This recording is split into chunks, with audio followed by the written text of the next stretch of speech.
សំណួរមួយទៀតសួរថាតើ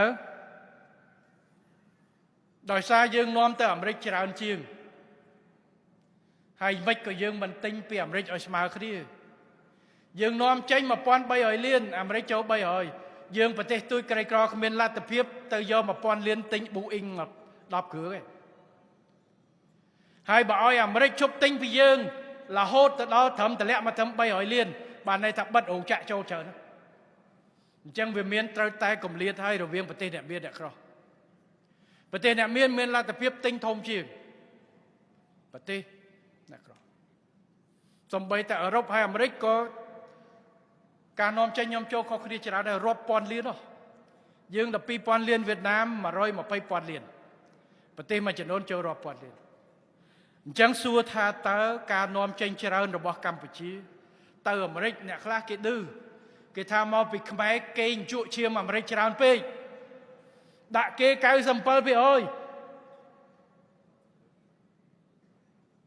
អញ្ចឹងគេធ្វើឲ្យឌឺយើងទៀតបងប្អូនណាពេលខ្លះណាខ្ញុំពិបាកយល់ពេលដែលយើងមានអនុភាពជាមួយប្រទេសខ្លះឧទាហរណ៍យើងនាំចេញទៅតិចជាងនាំគេនាំចូលជេររដ្ឋាភិបាលថាល្ងងណាស់ឲ្យប្រទេសគេមកកេងចំណេញលើខ្មែរ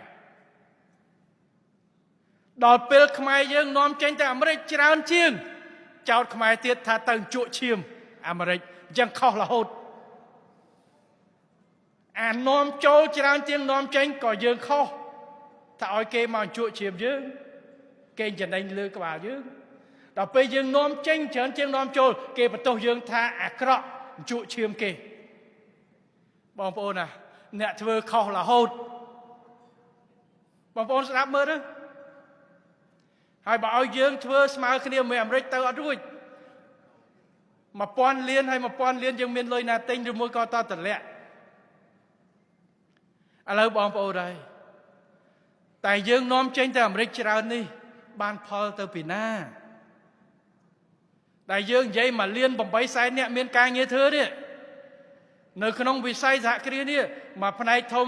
មួយផ្នែកក៏ពឹងផ្អែកទៅការនាំចេញច្រើនទៅអាមេរិកនេះដែរផលគឺយកមកឲ្យកូនចៅប្រជាពលរដ្ឋយើងទាំងឯងបងប្អូនទាំងឯងបាទសហជីពការងារមានការងារធ្វើផលិតផលនាំចេញទៅផ្សារនឹងកាន់តែច្រើនគឺយើងរោងចក្របង្រិចសេវាផលិតកម្មហើយពីណាបានការងារបងប្អូនទាំងអស់គ្នានឹងឯងបាទនេះគឺជាការពិតបាទអញ្ចឹងថាអាមេរិកថាខ្មែរជក់ឈាមអាមេរិកត្រូវថ្មោងសំមុខហើយថាក៏ថាចុះបន្ទោសក៏បញ្ចុះចុះប៉ុន្តែធ្វើនេះសុកចិត្តឲ្យគេឌឺឲ្យគេថាប៉ុន្តែដើម្បីផលប្រយោជន៍ឲ្យបងប្អូនយើងនេះឯងបាទអានឹងមិនខុសពីម៉ែអត់ទេហើយសួរថាធ្វើនឹងខុសច្បាប់ឬទេអត់ទេបើមិនចឹងប្រទេសទូទាំងពិភពលោកជក់ឈាមអាមេរិកខុសច្បាប់ហើយអត់ទេ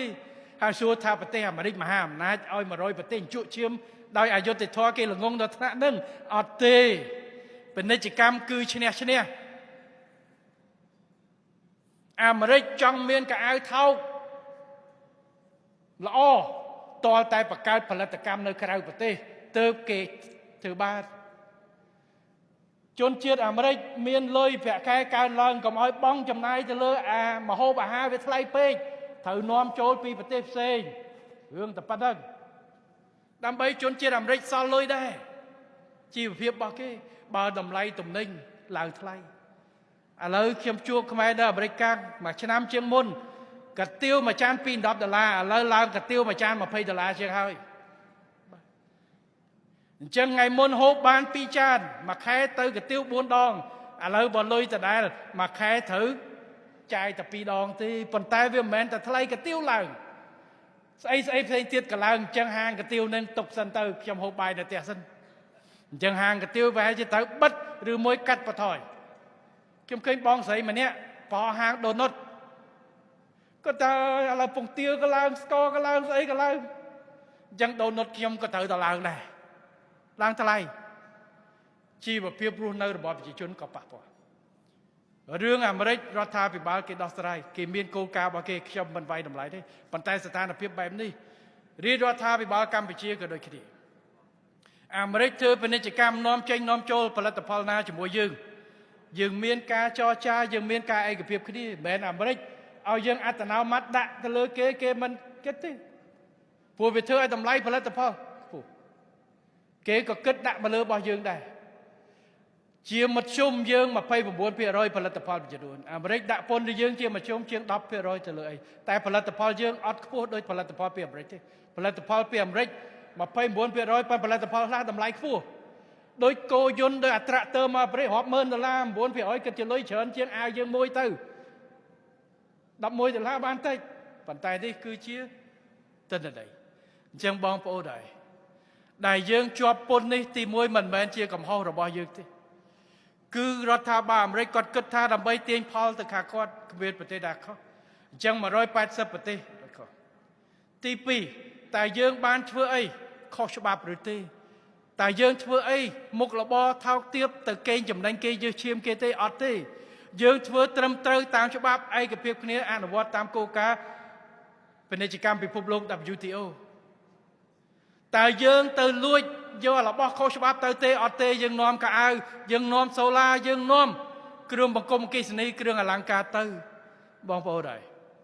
ដើម្បីអីដើម្បីទាញចំណូលមកសេដ្ឋកិច្ចស្រុកខ្មែរដើម្បីបង្កើតការងារឲ្យកូនចៅយើងនៅទីនេះតើរដ្ឋាភិបាលខុសទេអានឹងដោយឪពុកម្ដាយគេមើលងាយអ្នកក្រឪពុកម្ដាយទៅធ្វើការរើអេតចាយគេមើលងាយថាឪពុកម្ដាយតើកូនត្រូវមើលងាយឪពុកម្ដាយដែរឪពុកម្ដាយមិនបានទៅលួចគេយកមិនចាំកូនទេ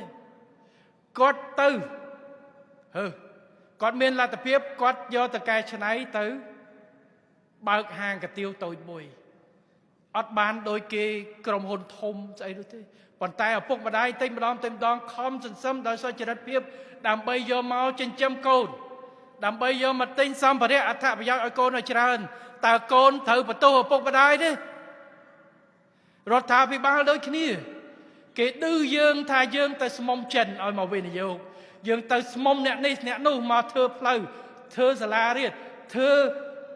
ហេដ្ឋារចនាសម្ព័ន្ធដើម្បីតភ្ជាប់ទៅបើករោងចក្រនៅកន្លែងនោះឲ្យអ្នកស្រុកមានការងារគេឌឺយើងសពសំបីតែប្រធានាធិបតីចិនមកគេថាយើងរើសស្ពៃមិនរើសសាច់គោគេថាយើងល្ងងចេះគេថាយើងជញ្ជក់ឈាមអាមេរិកកាំងបានដាក់ពន្ធ 97% ទោះបីជាចោតមិនត្រឹមត្រូវប៉ុន្តែបងប្អូនហើយអ្វីដែលរដ្ឋាភិបាលធ្វើនៅក្នុងរយៈពេលរាប់សិបឆ្នាំមកនេះគ្មានអីក្រៅពីដូចម្ដាយចិញ្ចឹមកូនគឺខិតខំរកស៊ីដោយសុចរិតដើម្បីបង្កើតការងារយកលុយមកឲ្យកូនចៅប្រជាពលរដ្ឋរឿងប៉ុណ្ណឹងហើយឥឡូវរដ្ឋាភិបាលនេះធ្វើអីបើសិនជាយើងនៅសុករដ្ឋាភិបាលអាមេរិកគាត់គិតពីជីវភាពសេដ្ឋកិច្ចរបស់គាត់ដាក់វិធានការនេះរដ្ឋាភិបាលអាមេរិកពីមុនអត់ដាក់ទេអាពន្ធនេះគឺធ្វើចុងក្រោយឆ្នាំ1929នៅអាមេរិកអញ្ចឹងក្នុងរយៈពេលជិត100ឆ្នាំនេះអាមេរិកអត់ប្រើពន្ធ tariff នេះទេជំនាន់ Biden គាត់ដាក់មួយចំនួនគាត់ដាក់ទៅលើចិនទៅលើអីរឿងពាណិជ្ជកម្មប៉ុន្តែមិនដែលដាក់លើពិភពលោកទេជិត100ឆ្នាំហើយអាមេរិកតែដាក់អញ្ចឹងការសម្រេចចិត្តជាសិទ្ធិរបស់អាមេរិកយើងគ្មានជំរើសអីទេមានតែខិតខំការពារអត្ថប្រយោជន៍ដើម្បីឲ្យអ្វីដែលយើងកសាងបានកាន់តែនៅថិតថេរនឹងការពារអត្ថប្រយោជន៍ឲ្យបងប្អូនយើងឲ្យបានអញ្ចឹងយើងធ្វើអីគេឌឺយើងគេពមៀនយើងប៉ុន្តែយើងអត់បាននៅស្ងៀមទេ37ម៉ោង41ម៉ោងក្រោយអាមេរិកប្រកាសយើងបានចេញគោលការណ៍បង្ហាញឆន្ទៈនៅក្នុងការដោះស្រាយយើងមិនហឹងកពឹសអីថាអីយើងខ្លាំងឯងសុខចិត្តអត់ទេយើងគិតគូរព្រោះយើងមិនមានខុសតែដើម្បីផលប្រយោជន៍ហើយនេះគឺជាកិច្ចការអ្នកខ្លះគេមើលងាយគេថារដ្ឋាភិបាលគ្មានគិតពីប្រជាពលរដ្ឋទេយើងដាក់នេះដល់ពេលយើងចេញគោលការណ៍គេជេរយើងទៀតគេមើលងាយយើងទៀតថាហេអោនក្បាលត្រុកទៅចរចាបងប្អូនដែរគិតមើលទៅរដ្ឋាភិបាលគេមើលងាយរហូតហើយអ្នកដែលមើលងាយថាបរទេសចោះមើលងាយខ្មែរគ្នាឯងអ្នកនយោបាយមួយចំនួនដែលស្រឡាញ់ថាស្រឡាញ់កម្មករណាស់ចង់ការពារណាស់តែខ្លួនគេមើលងាយតែរដ្ឋាភិបាលការពារយ៉ាងម៉េចឲ្យខ្លួនគេមិនបានស្នើសុំទៅអាមេរិកអីដើម្បីជួយគិតគូរផងដែរទេគេអួតណាស់ពីការបាទអ្នកនយោបាយនៅក្រៅប្រទេសនោះ ទាំងស្រីទាំងប្រុសអាយុ70 80ឆ្នាំហើយជេរតែខ្ញុំរហូតស្អីខ្ញុំដឹងហើយបងប្អូនអាចដឹងហើយឃើញតែអួតតិចអូសមាជិកសភាអាមេរិករដ្ឋាភិបាលអាមេរិករដ្ឋមន្ត្រីក្រសួងការបរទេសអាមេរិកគឺថាល្អណាស់ជាមួយយើងស្ដាប់យើងណាស់តែទៅហៅគេឲ្យតែមកកាត់ GSP ដាក់សម្ពាធទៅដល់ពេលប្រទេសយើងមានសម្ពាធបានអីក៏ធ្វើលិខិតមួយស្លឹកអត់ថោកទេបង្ហាញឆន្ទៈទោះបានមិនបានក៏បង្ហាញឆន្ទៈចូលរួមដោះស្រាយដែរតែនេះអត់ធ្វើបាទហើយមកកេងចំណេញដល់រដ្ឋាភិបាលធ្វើជេររដ្ឋាភិបាលថាអោនក្បាលមិនចេះខ្មាស់គេអត់ទេថាអីថាទៅការពៀផលប្រយោជន៍កូនចៅប្រជាពលរដ្ឋរបស់ខ្ញុំនេះដែលរដ្ឋាភិបាលត្រូវធ្វើបាទការពៀឆ្នាំងបាយរបស់កម្មករកម្មការនីរបស់ខ្ញុំការពៀកំណើនសេដ្ឋកិច្ចរបស់ខ្ញុំដើម្បីបងប្អូនរបស់ខ្ញុំបានរីកចម្រើនអ្នកឯងចង់ថាអីថាចោះបាទរដ្ឋាភិបាលជាអាណាព្យាបាលយើងមានកាតព្វកិច្ចហើយសូមឲ្យបងប្អូនកម្មករកម្មការនីប្រធានសហជីពយកទស្សនវិជ្ជាជាក់ស្ដែងទៀតអ្នកណាធ្វើពិតអ្នកណាបានតែមាត់អត់ថោកអីនឹងដៃទេថ្លៃអីនឹងមាត់បើគាត់មានសិទ្ធិនិយាយជាមួយសមាជិកសភារបស់អាមេរិកអំពីការដាក់បន្តឹងរដ្ឋាភិបាលមន្ត្រីរដ្ឋាភិបាលគិតគូរបន្តឹង GSP ពេលធម្មតាពេលដែលកូនចៅប្រជាពលរដ្ឋខ្មែរហើយពិភពលោកកំពុងតែរងហានិភ័យនេះគាត់និយាយថាមួយម៉ាត់ទេបញ្ចេញសារឲ្យគេលឺខ្ញុំគិតគូរណាស់ពីបងប្អូនខ្ញុំបានជួបខ្ញុំបានសរសេរសម្បត្តិទៅអាមេរិកទៅរដ្ឋាភិបាលអាមេរិកការបរទេសអាមេរិកថា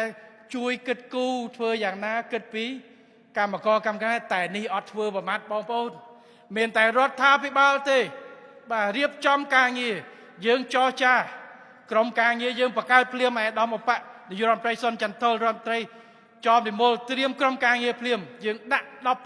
19ប្រភេទទំនិញ85មុខទំនិញដែលយើងតម្លាក់មកសូនភ្លាមដើម្បីជាកាដូបូកជាការបង្ហាញសុឆន្ទៈនៅក្នុងការចរចា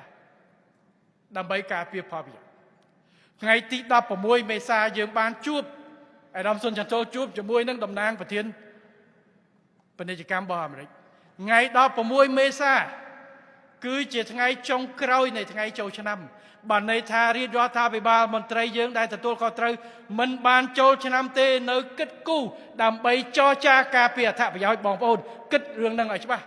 បាទរដ្ឋាភិបាលមិនគិតយើងមិនធ្វើការងារដោយមិនគិតចូលឆ្នាំធ្វើការងារចរចាជាមួយគេនោះទេហើយយើងធ្វើការងារបន្ថែមជាមួយបណ្ដាប្រទេសផ្សេងបន្តទៀតដើម្បីពង្រីកពាណិជ្ជកម្មទីផ្សារអាមេរិកយើងការពារយើងនឹងចរចាយើងនឹងខិតខំធ្វើការងារក្រោយពីអ្វីនេះចប់យើងមិនផ្ដាច់ទំនាក់ទំនងយើងនឹងធ្វើការរកដំណោះស្រាយចំណុចរួមតទៅទៀត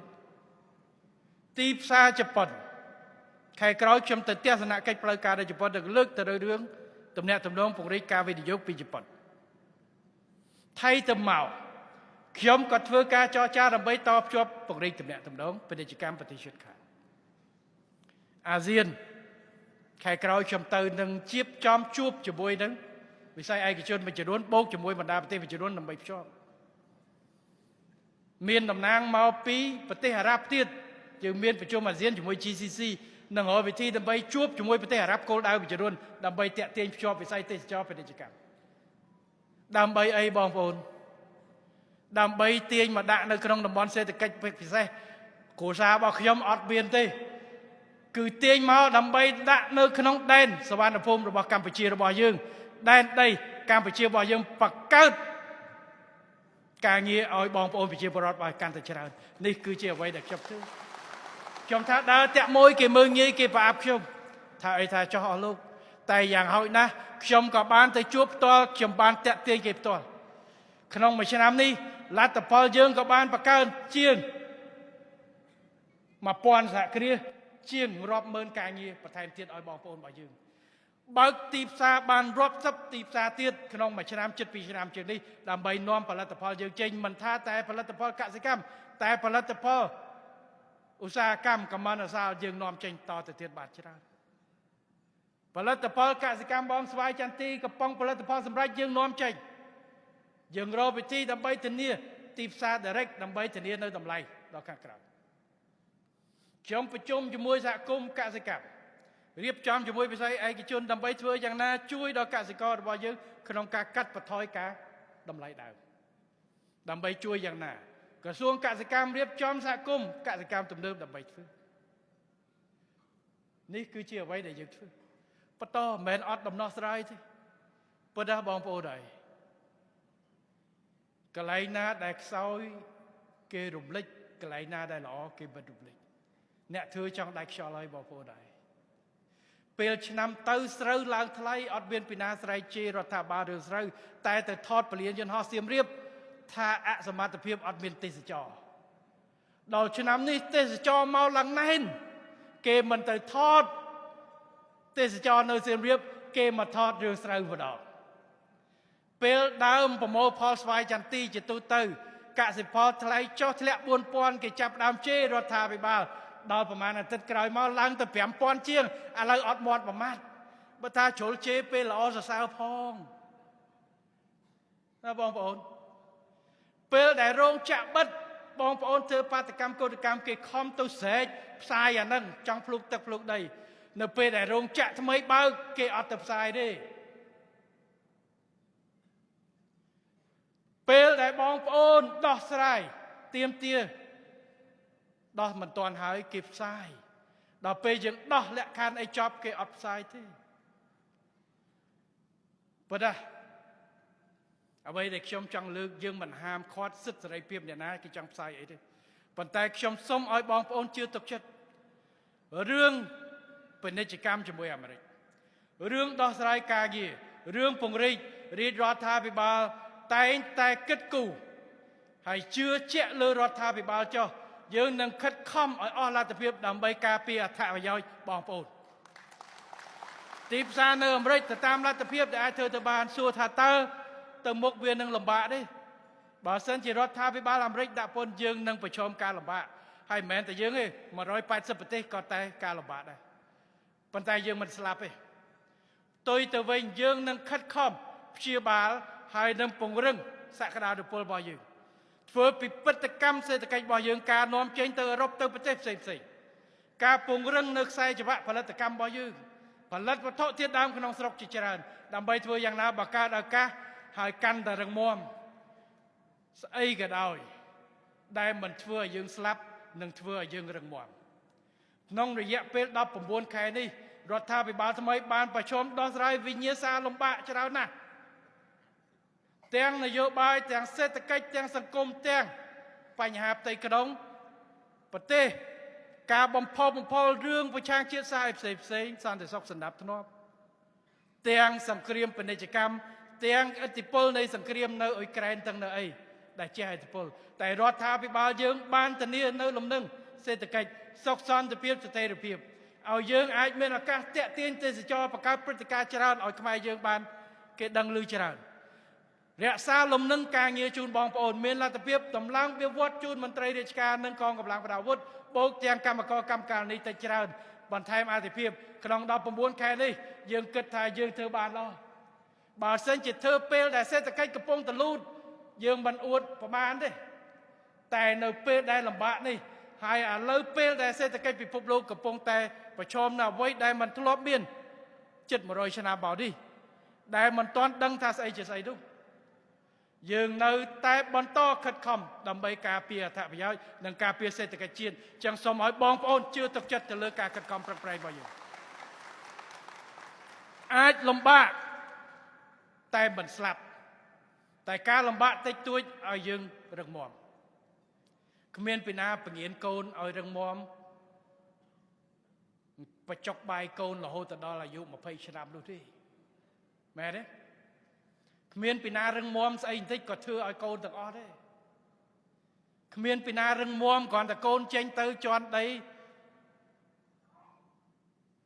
យកបាំងឆាត់ខ្លាចត្រូវថ្ងៃនោះទេ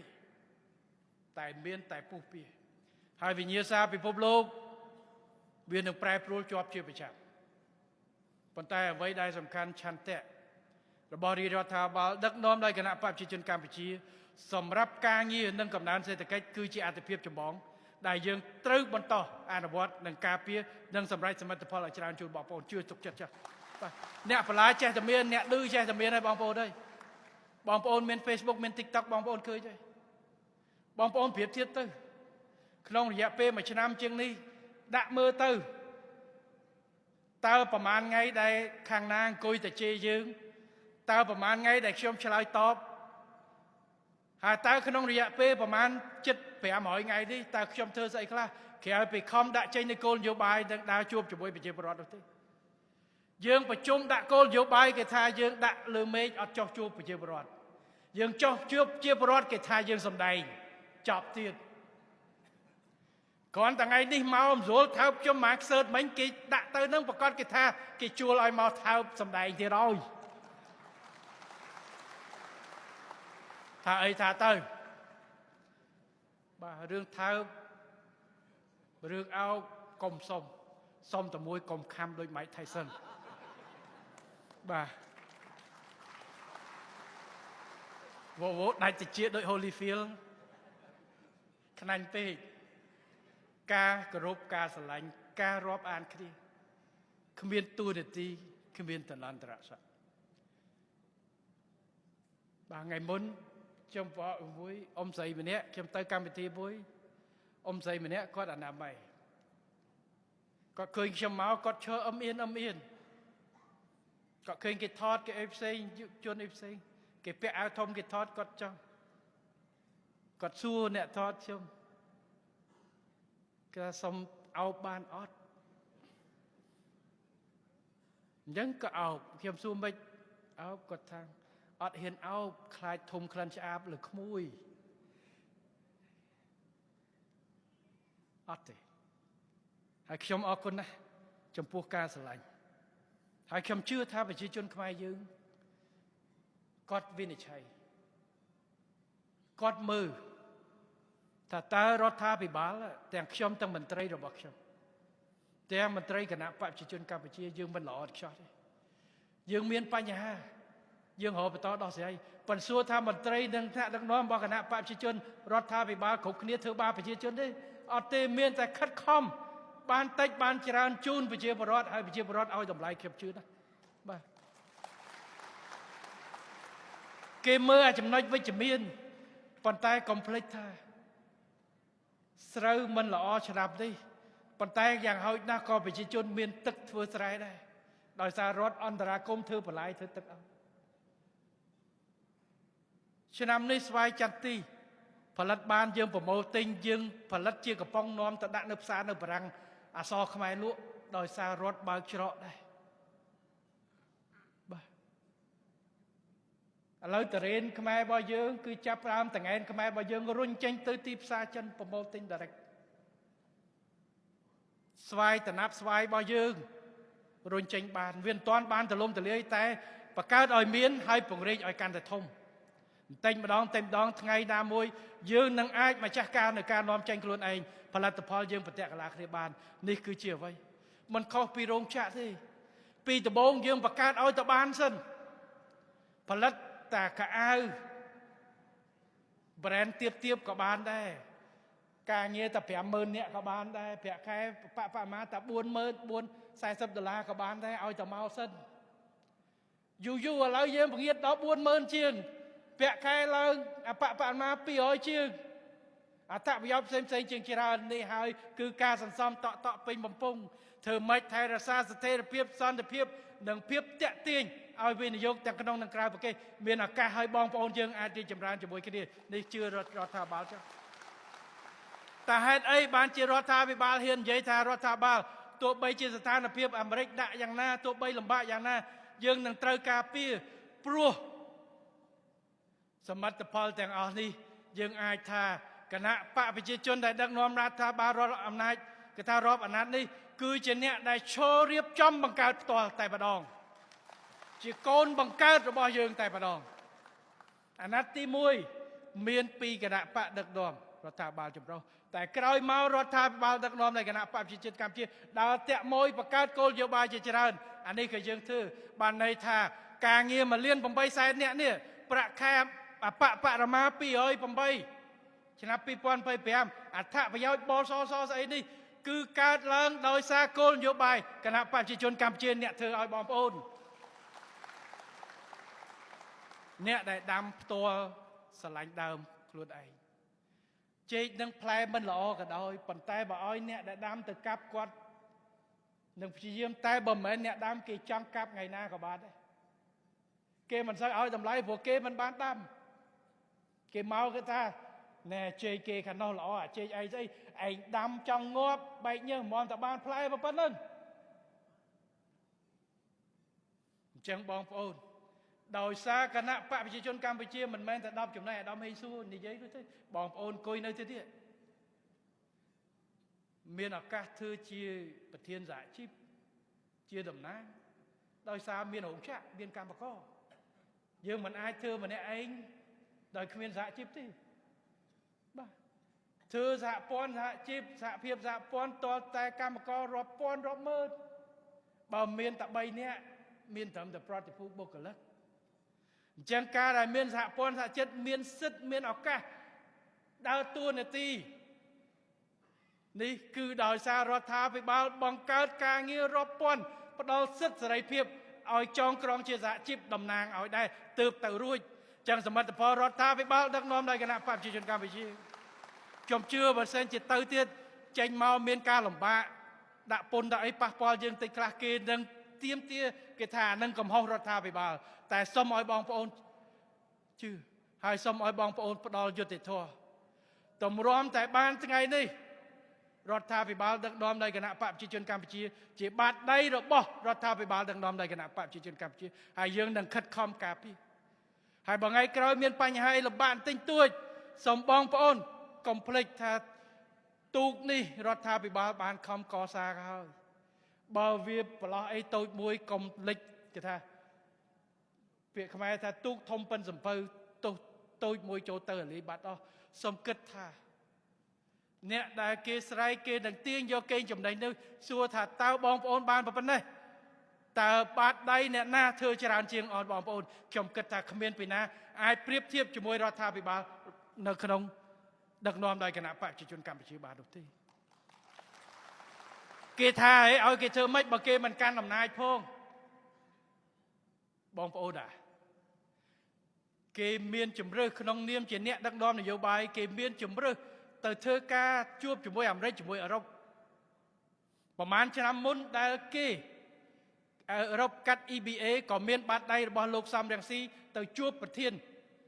កាលនោះលោកសំរងស៊ីនឹងលោកកម្ពុជាវិជាក៏បានជួបជាមួយសភាអឺរ៉ុបទាមទារឲ្យគេបោះឆ្នោតកាត់ EBA អញ្ចឹងបើអ្នកឯងមិនមែនក្នុងរដ្ឋាភិបាលប៉ុន្តែអ្នកឯងជាអ្នកនយោបាយចាំបាច់ទៅទាមទារឲ្យគេដកធ្វើអីនៅស្ងៀមទៅមិនល្អហើយបើទៅជួបជាមួយវិនិយោគបរទេសកុំគំរាមគេថាបើឡើងកាន់អំណាចនឹងលុបចោលទៅតាក់ទាញទៅជួបអាមេរិកថាខ្ញុំអត់ត្រូវជាមួយរដ្ឋាភិបាលទេប៉ុន្តែបងប្អូនខ្ញុំអ្នកគ្រប់គ្រងខ្ញុំក៏មានបោះឆ្នោតធ្វើការនៅអញ្ចឹងសូមឲ្យអាមេរិកលើកទឹកចិត្តឲ្យវិនិយោគទៅបើលើកបែបនេះគ្មានពីណាថាកោទេបែបទេវាមិនមែនរឿងលទ្ធភាពធ្វើទេយ៉ាងហោចណាស់ក៏មានទឹកចិត្តធ្វើដែរហើយសិទ្ធិនៅក្នុងការជួបសំណុំពរក្នុងនាមជាអ្នកនយោបាយឬជាបុគ្គលហើយខ្ញុំសូមប្រាប់អ្នកនយោបាយដោយគាត់ចាញ់ទាំងប្រជាពលរដ្ឋខ្មែរផងប្រជាពលរដ្ឋខ្មែរយើងមួយចំនួនពេលដែលគេគិតគូរខ្មែរអាមេរិកកាំងនាំគ្នាសរសេរសបុតទៅសភារបស់គាត់ដើម្បីឲ្យអាមេរិកគិតគូរពីការការពារថែរក្សា GSP មកដើម្បីការពារអត្ថប្រយោជន៍របស់យើងចឹងបានន័យថាអ្នកនយោបាយប្រជាខ្មែរគាត់ទៅអាមេរិកគាត់ទៅឲ្យគេកាត់ GSP នៅពេលដែលអាមេរិកធ្វើការវាយតម្លៃឡើងវិញតើឲ្យឬមិនឲ្យដាក់សម្ពាធពេលដែលខ្មែរអាមេរិកកាំងមួយចំនួនបានសរសេរសបុតទៅអ្នកនយោបាយអាមេរិកកាំងសភាអាមេរិកកាំងសូមឲ្យជួយផ្ដល់ការអនុគ្រោះបន្តឲ្យកម្ពុជាឲ្យបងប្អូនមានការងារធ្វើនេះវាចាញ់អ្នកប្រជាពលរដ្ឋខ្មែរអាមេរិកកាំងតទៅបាទចឹងអ្នកនយោបាយថាខ្លួនហើយកុំយល់ទេថាខ្លួនមិនមែននៅហើយខ្លួនក៏ធ្លាប់នៅក្នុងសភាស៊ីប្រាក់ខែរដ្ឋ55កៅអីដែរតែ55កៅអីគុណនឹង2000ចូលប៉ុន្មានមួយខែចូល1លានដែរមួយឆ្នាំ10លានដុល្លារជើង ពេលនោះអត់មានស្រែកអីរឿងព្រំដែនទេបាទ CLVTTA អត់មានស្រែកទេពេលដែលយើងវាយគ្នាការពារជាតិនៅតំមន់តាកបីអត់មានមាត់មួយម៉ាត់ទេថែមទាំងគិតថានឹងជាអបាយកលរបស់គណៈបព្វជិជនមួយថៃស៊ីស៊ូគ្នាវាយគ្នាព្រំដែនទៀតដល់ឥឡូវមកធ្វើឯងគ្រាន់បើជាអ្នកស្នេហាជាតិ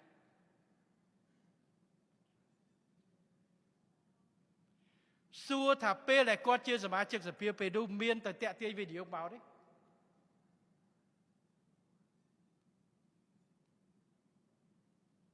យើងមិនមែនជាការងារផ្ដាច់មុខនោះទេហើយសិទ្ធិសេរីភាពក្នុងការការពារអត្ថប្រយោជន៍ប្រជាពលរដ្ឋក៏មិនមែនជាកាតព្វកិច្ចនិងសិទ្ធិផ្ដាច់មុខរបស់រដ្ឋាភិបាលនោះដែរទេតាំងពីរដ្ឋាភិបាលអាមេរិកប្រកាសថ្ងៃ2មកដល់ម៉ោងនេះយើងមានតំណាងសហជីពរបស់យើងមានសហព័ន្ធរបស់យើងសរសេរសម្បត្តិទៅសុំឲ្យអាមេរិកពិចារណាដើម្បីគិតគូរផលប្រយោជន៍របស់បងប្អូនរបស់យើងក្រុមហ៊ុនអាមេរិកសភាពាណិជ្ជកម្មអាមេរិកសរសេរសម្បត្តិខំប្រឹងធ្វើ lobby ទៅអាមេរិកដើម្បីឲ្យគិតគូរអញ្ចឹងបានន័យថាម៉េចមិនតែរដ្ឋាភិបាលដើម្បីចរចាទេប៉ុន្តែគេថាសហជីពខ្មែរតំណាងនយោជកសភាពាណិជ្ជកម្មអាមេរិកនៅកម្ពុជាជាច្រើនណាស់គេមានសិទ្ធិដើម្បីសរសេរបញ្ចេញជាសម្លេងដើម្បីធ្វើយ៉ាងណាឲ្យគិតគូរគេធ្វើបានមិនបានវាមិនសំខាន់មានទឹកចិត្តបើមានទឹកចិត្តគឺយើងធ្វើទាំងអស់គ្នាហើយបងប្អូនយើងទាំងអស់សហជីពនៅទីនេះខ្ញុំគិតថាពេលដែលយើងប្រឈមការលំបាកទាំងអស់គ្នាមិនមែនជាពេលដែលយើងត្រូវកេងចំណេញច្អល់គ្នាដាក់បន្ទុកទាំងអស់គ្នាទេត្រូវរួមគ្នាដើម្បីការពារផលប្រយោជន៍សេដ្ឋកិច្ចផលប្រយោជន៍ការងារនិងពាណិជ្ជកម្មរបស់យើងនេះគឺត្រូវធ្វើទាំងអស់គ្នាប្រទេសផ្សេងកាណាដាទាំងអីហ្នឹងពេលដែលគេជាប់ពន្ធរបស់អាមេរិកទាំងបកនយោបាយនៅកាណាដាទាំងបកប្រឆាំងបកកណ្ដាលអំណាចរួមគ្នាដើម្បីចរចាជាមួយអាមេរិកដើម្បីផលប្រយោជន៍នៅទីនោះអត់មានបកប្រឆាំងចិត្តបោះឆ្នោតបងមិនមែនចេញមកដើម្បីជេរអ្នកកាន់អំណាចរឿងចេះទេអញ្ចឹងបងប្អូនខ្ញុំមិនរិះគន់អ្នកណាគេស្អីទេខ្ញុំគ្រាន់លើកការពិតឲ្យបងប្អូនពិចារណាទៅអ្នកណាដែលខិតខំកសាងបានប្រទេសហើយទៅមុខទៀតយើងខិតខំធ្វើមិនគិតចូលឆ្នាំទេដើម្បីការពារបងប្អូនយើងមិននៅតំអក់ទេ41ម៉ោងមិនដល់2ថ្ងៃគត់យើងចេញគោលការណ៍ដើម្បីត្រៀមចរចាសុកចិត្តឲ្យគេឌឺយើងគេជេរយើងថាធ្វើគេហៅអីទ្របធ្វើអីចោះអ្នកឯងជេរចោះតែខ្ញុំធ្វើដោយយើងមិនមែនទៅបោះបង់នៅអធិបតេយ្យភាពបោះបង់នៅឯករាជ្យភាពប៉ុន្តែយើងនឹងចរចាដោយសមត្ថភាពជាមួយគ្នាគិតគូរផលប្រយោជន៍ទៅវិញទៅមកមិនខុសពីគេទេយើងមានគោលចំហរបស់យើងគេមានគោលចំហរបស់គេអ្វីដែលយើងឯកភាពគ្នាអ្វីដែលមិនឯកភាពប៉ុន្តែជឿចោះធ្វើក្នុងកិច្ចការងាក៏ដោយព្រោះគោលការណ៍ចរចាជាមួយអាមេរិកត្រូវគិតថាយើងមិនមែនចរចាមួយតែអាមេរិកទេគឺយើងជាសមាជិករបស់ពាណិជ្ជកម្មពិភពលោកស្អីដែលយើងឲ្យទៅអាមេរិកត្រូវឲ្យគ្រប់គ្នាសម្រាប់ប្រទេសទាំងអស់បាទអញ្ចឹងប្រទេសមួយដូចគ្នាមិនមែនចរចាមួយអាមេរិកលក្ខខណ្ឌនឹងឲ្យទៅអាមេរិកប្រទេសផ្សេងទៀតត្រូវតែឲ្យដូចគ្នាអញ្ចឹងយើងការពារគ្រប់ជ្រុងជ្រោយបានន័យថាយើងបើកសមរភូមិចរចាគ្រប់ទិសពេលជាមួយគ្នាគ្រាន់តែនិយាយជាមួយអាមេរិកមួយប៉ុន្តែពេលជាមួយគ្នាដើម្បីដាក់ការពារជាមួយប្រទេសផ្សេងទៀតប្រទេសផ្សេងទៀតប្រាប់ថាណែប្រទេសដែលចរចាអាមេរិកសុំគិតពីប្រទេសផ្សេងផងប្រយ័ត្នចរចាទៅនឹងផ្លេចគិតពីអំណោយផលត្រូវឲ្យដូចគ្នាអញ្ចឹងការចរចាមិនមែនងាយស្រួលទេបងប្អូនបាទបើឲ្យក្រុមហ៊ុនមិនមែនមកតែពីអាមេរិកតាមមកវិនិយោគលក់ចេញមិនមែនតែលក់ទៅទីផ្សារអាមេរិកទេលក់ទៅទីផ្សារអឺរ៉ុបទីផ្សារចិនទីផ្សារជប៉ុនអីទាំងអស់អញ្ចឹងយើងខិតខំនឹងធ្វើហើយកិច្ចការងារបច្ចេកទេសនេះខ្ញុំទុកឲ្យអ្នកបច្ចេកទេសចុះប៉ុន្តែអ្វីដែលខ្ញុំជួបជាមួយបងប្អូនថ្ងៃនេះហើយសូមបន្តទៅថាសូមឲ្យមានការទុកចិត្តនិងគឺគេថាជឿជាក់នឹងភាពកក់ក្ដៅចំពោះឆន្ទៈនិងការបដិញ្ញាចិត្តរបស់រាជរដ្ឋាភិបាលក្នុងការគិតគូរការពារអត្ថប្រយោជន៍របស់បងប្អូនរបស់យើងជាពិសេសនៅក្នុងបងប្អូនកម្មករកម្មការនេះរបស់យើងដែលអាចធ្វើទៅបានហើយយើងមិនត្រឹមត្រូវប៉ុណ្្នឹងទេក្រោយពីព្យុះទីយើងនឹងព្យាយាមតទៅទៀត ហើយក្នុងពេលព្យុះនេះក៏យើងកំពុងតែចាប់យកកលានុវត្តភាពតាមរយៈការពិនិត្យខ្លួនឯងធ្វើយ៉ាងណាចំណុចណាដែលនៅខ្សោយពង្រឹងខ្លួនឯងដើម្បីឲ្យមានកាន់តែភាពធន់ការបង្កើតយ៉ាងណាឲ្យកាន់តែច្រើនម្សិលមិញជួបអ្នកវិនិយោគមកពីអារ៉ាប់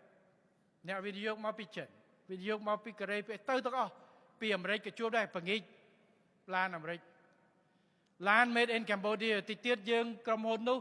គឺនឹងរៀបចំរថយន្តមួយចំនួនដើម្បីនាំចេញពីកម្ពុជាទៅទីផ្សារក្រៅប្រទេសផងទៀតដែរអញ្ចឹងល្អណាស់បាទតាំងពីនាំតក្រួយមកកំពង់ចូលឥឡូវយើងផលិតផ្គត់ផ្គង់នាំចេញតាំងពីកៅអៅយើងមិនដែលមានកៅអៅផលិតនាំចេញយើងនាំចេញបង្គំអគ្គិសនីខ្សែកគ្រឿងអលង្ការគ្រឿងរថយន្តផ្សេងអញ្ចឹងទៅមុខទៀតយើងនឹងខិតខំដើម្បីផលិតនៅគ្រឿងអេឡិចត្រូនិក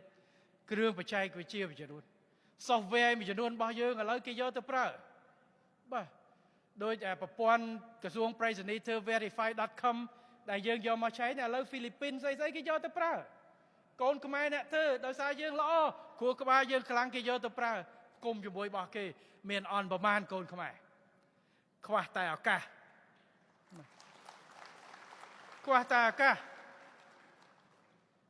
នៅពេលដែលយើងមានឱកាសជប់វាយគ្នាយើងបង្កើតឱកាសទាញមកកាន់បន្ថែមកូនខ្មែរកាន់តែខ្លាំងអញ្ចឹងរួមគ្នាថែរក្សាឱកាសថែរក្សាឆ្នាំងបាយហើយឲ្យអង្គកាន់តែពេញតាមរយៈទី1ការពារផ្ទះយើងកុំឲ្យឆេះការពារសុខសន្តិភាពឲ្យបានទោះក្នុងតម្លៃណាក៏ដោយកុំឲ្យវាយគ្នាឡើងវិញទី2ស្ថិរភាពសន្តិសុខកុំនៅបបួលគ្នាមកដុតដូច18សីហាទៅបរួចទេកុំចង់នៅផ្ការីកផ្ដួលមានតាម្នាក់នោះអាយុ70-80ឆ្នាំហើយនៅតែបបួលគេផ្ដួលរដ្ឋាភិបាល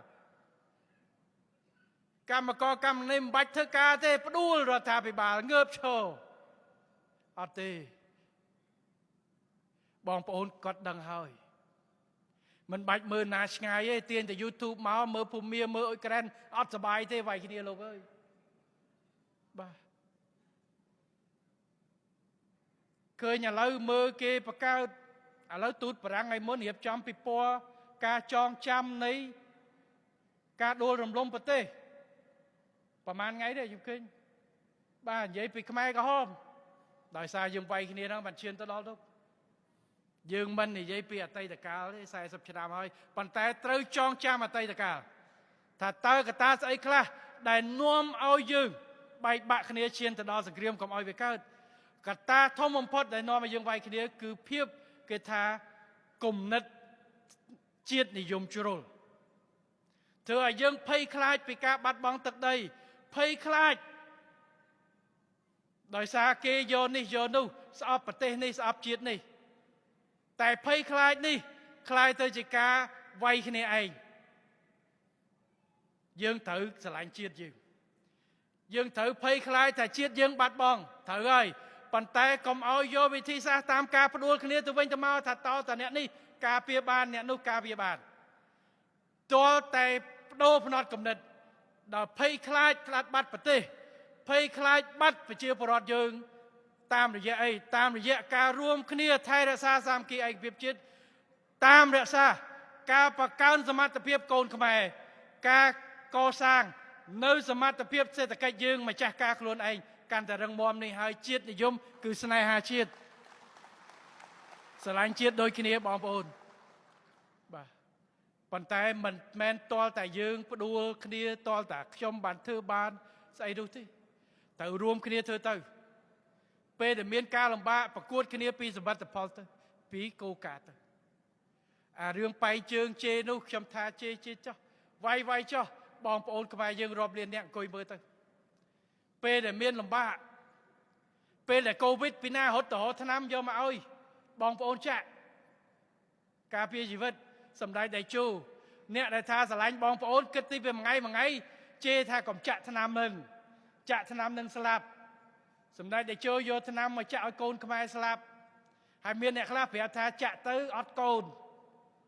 ភ័យរហូតអ្នកខ្លះស្រែកថាចាក់ទៅស្លាប់ឃើញប្រកាច់ភ្លាមពិតណាស់ប្រជាពលរដ្ឋបងប្អូនរាប់លានអ្នកទៅចាក់ថ្នាំអញ្ចឹងបានន័យថាម៉េចការពិតមាសសុទ្ធមិនខ្លាចភ្លើង អ្នកឯងចង់បំភ័យយ៉ាងម៉េចក៏ដោយប៉ុន្តែបងប្អូនឃើញថារដ្ឋាភិបាលសម្ដេចតេជោបានយកថ្នាំចាក់ឲ្យបងប្អូនការពារអាយុជីវិតពិតប្រាកដគេជឿរដ្ឋាភិបាលហើយក្នុងការការពារការងារបងប្អូនដូចគ្នាសូមបងប្អូនជឿរដ្ឋាភិបាលដឹកនាំដោយគណៈបព្វជិជនដែលបានខិតខំបង្កើតការងារជាក់ស្ដែងចរចាអត្ថប្រយោជន៍ផ្សេងៗដល់បងប្អូនឃើញក្រុមការងារដែលធ្វើការជាក់ស្ដែងមិនមានពេលចូលឆ្នាំដើម្បីត្រៀមចរចាជាមួយអាមេរិកដើម្បីឲ្យគេយល់ឲ្យឃើញដើម្បីការពារអត្ថប្រយោជន៍បងប្អូនសូមបងប្អូនជឿចោះយើងមិនទៅណាទេហើយយើងនៅតែបន្តទៅទៀតព្រោះពេលភាពភ័យខ្លាចមួយនេះធ្វើឲ្យមនុស្សបាត់ស្មារតីអាចងាយស្រួលក្នុងការតាក់ទាញទៅធ្វើសកម្មភាពអីដែលជ្រុលអញ្ចឹងសូមបងប្អូនរក្សាលំនឹងទឹកចិត្ត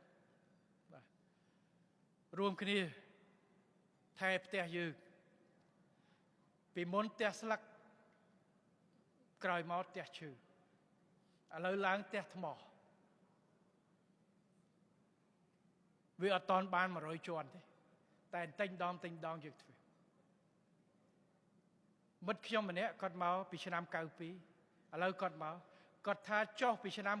92កប៉ាល់ហោះមកពីអាមេរិកចុះមកនៅក្រុងភ្នំពេញដូចវាលស្រែ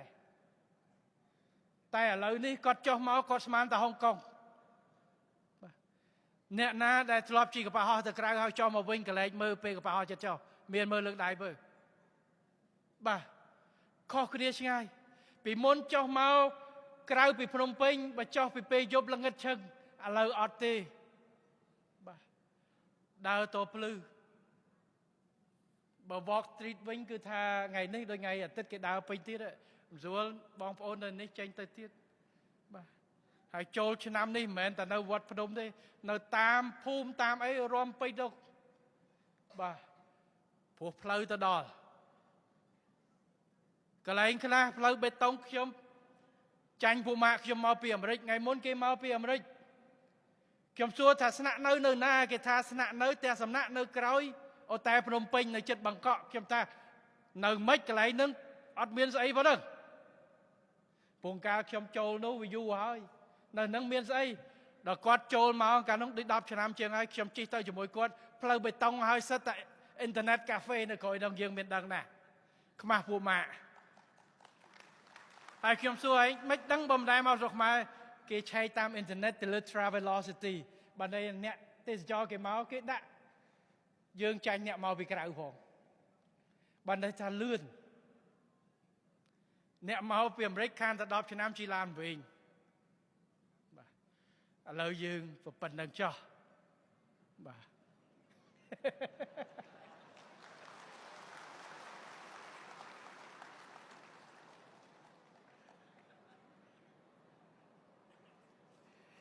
ខ្ញុំកាត់ទេកុំឲ្យថែម2ម៉ោងទៀត